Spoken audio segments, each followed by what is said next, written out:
This story is about 10 rather close relations of ours who seem to get into almost exactly the same kind of trouble we do. All 10 of these jolly characters lived in the same neighborhood and were all good friends, generally speaking. Each of them had a bicycle, and each took care of his bicycle in exactly the way he took care of himself.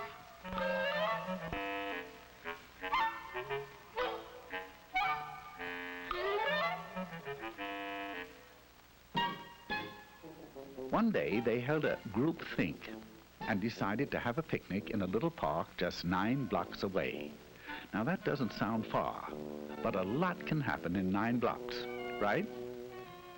Well, sound off out there. I said right? Right.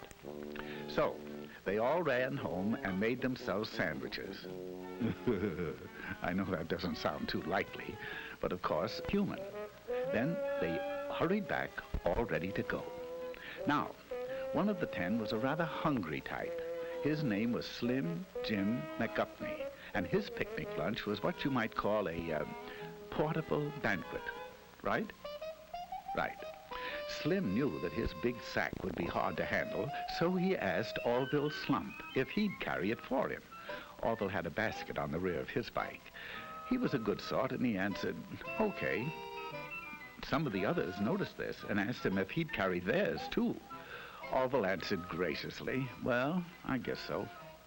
And naturally, everybody else did the same until Orville's rear basket looked like a chuck wagon.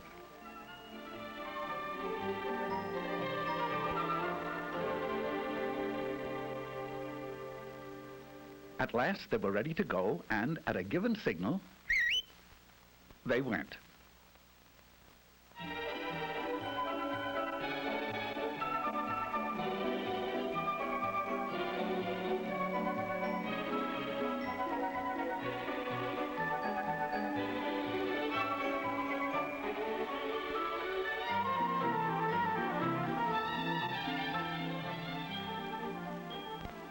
Now this is Rooty Toot Jasperson. He had the newest bike in the bunch, and he was as proud of it as he could be. He made it a point to get in the lead, and there he intended to stay. It would seem that Rooty Toot was a slam-bang go-getter headed for big things in life, right? Right. But when you have to be first all the time, there are a few things you find you don't have time for. Such things as making hand signals. Oh, he knew very well that bike riders are supposed to signal just like auto drivers. Hand down for slow or stop. Hand up for right turn. Hand straight out for left turn. But pretty soon, he began to feel silly making so many signals to stay out in front. So he skipped one to rest his poor old tired arm. Just one signal, once. At this point, Rooty Toot Jasperson left the party.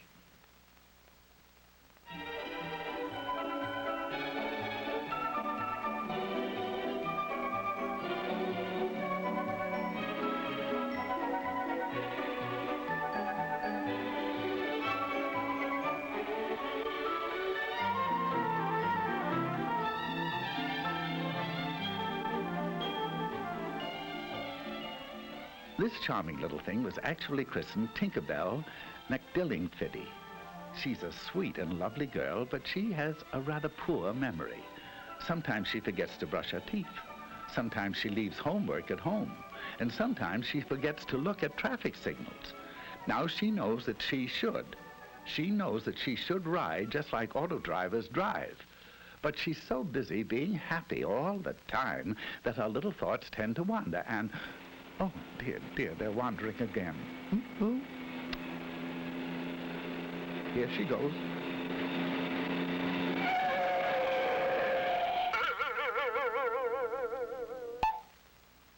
Exit Tinkerbell McDillingfiddy. She forgot now and then.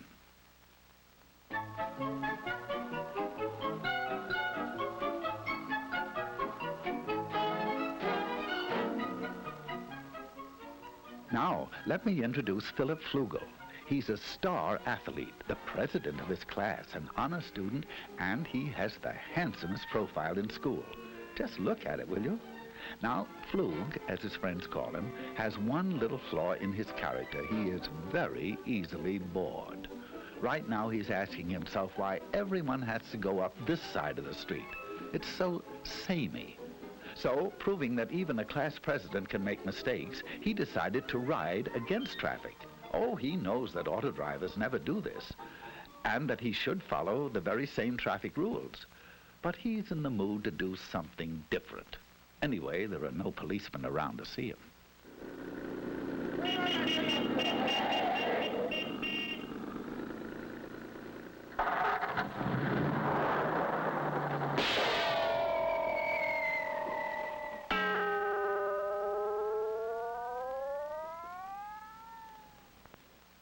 Philip Flugel is no longer bored.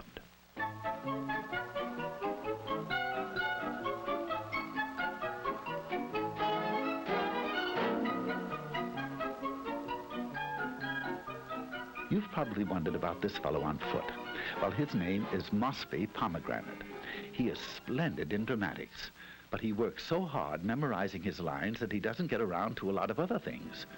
He never made it down to register his bike and get a license for it.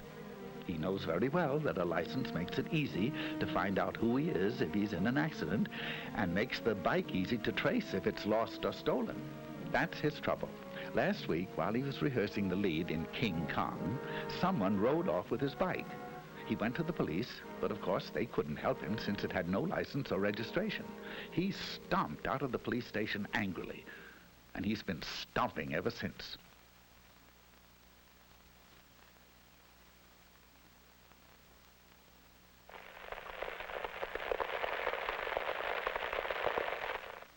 Farewell, Mosby Pomegranate, victim of fallen arches.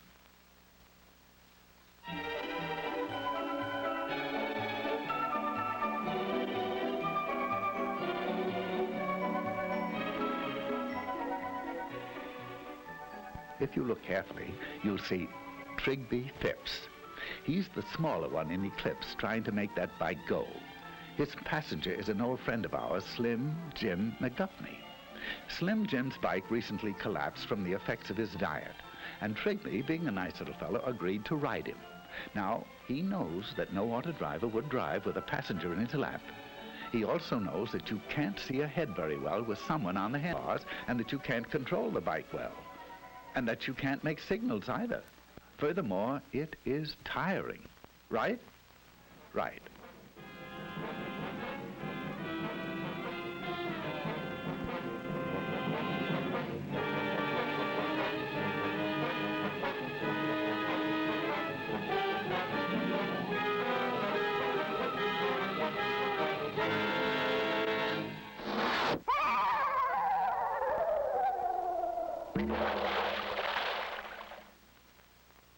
So long, fellas. There seems to be a flaw in the buddy system.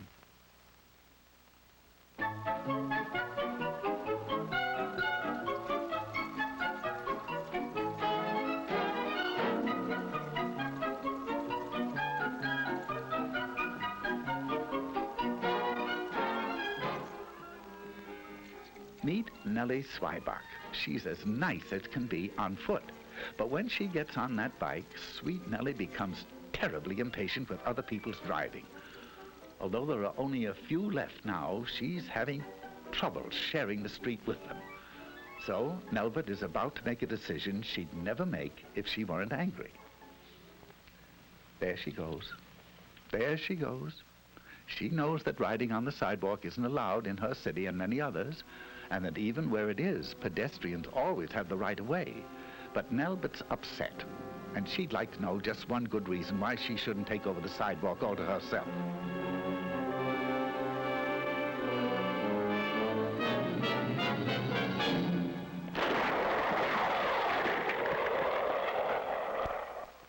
Nelbert Zweibach got her one good reason.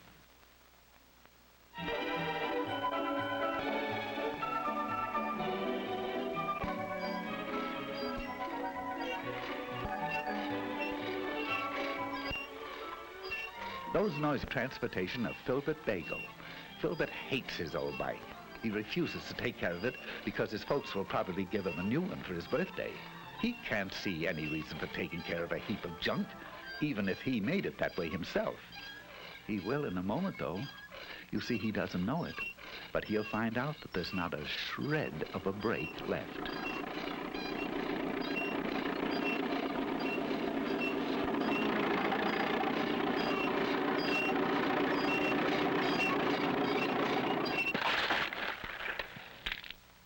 Now, Filbert would be the first to agree that if it's worth riding, it's worth taking care of. Right? Right.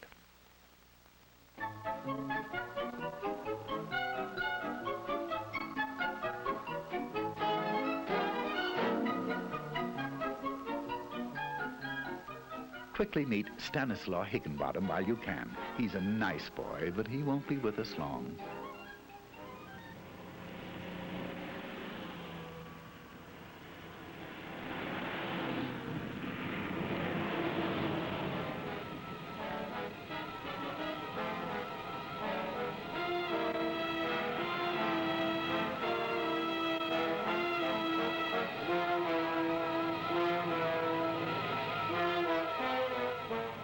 You are now looking straight at Stanislaw Higginbottom. He has neither lights nor reflectors.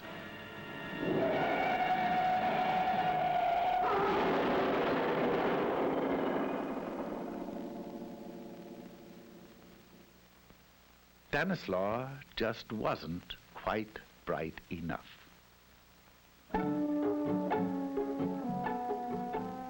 All of which leaves Orville.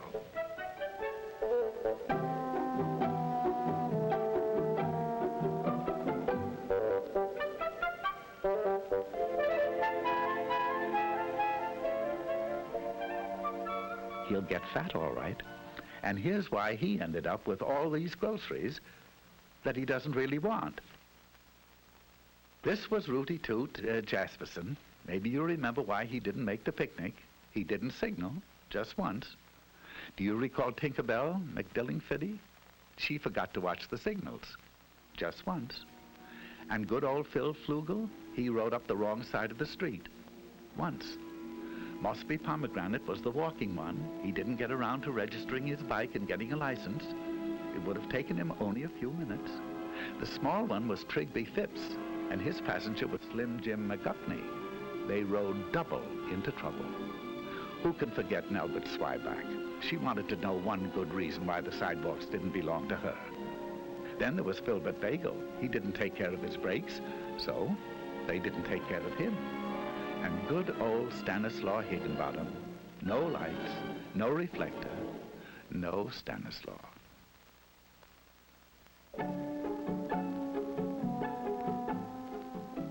So that's why Orville Slump is picnicking alone today.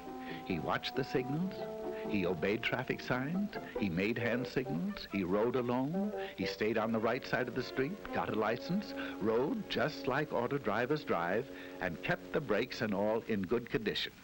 And he got fat. Of course, it was very lonely, but not as lonely as this.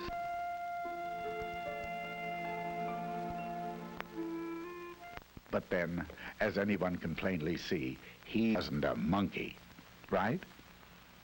Now, that sounds as if you really mean it, right?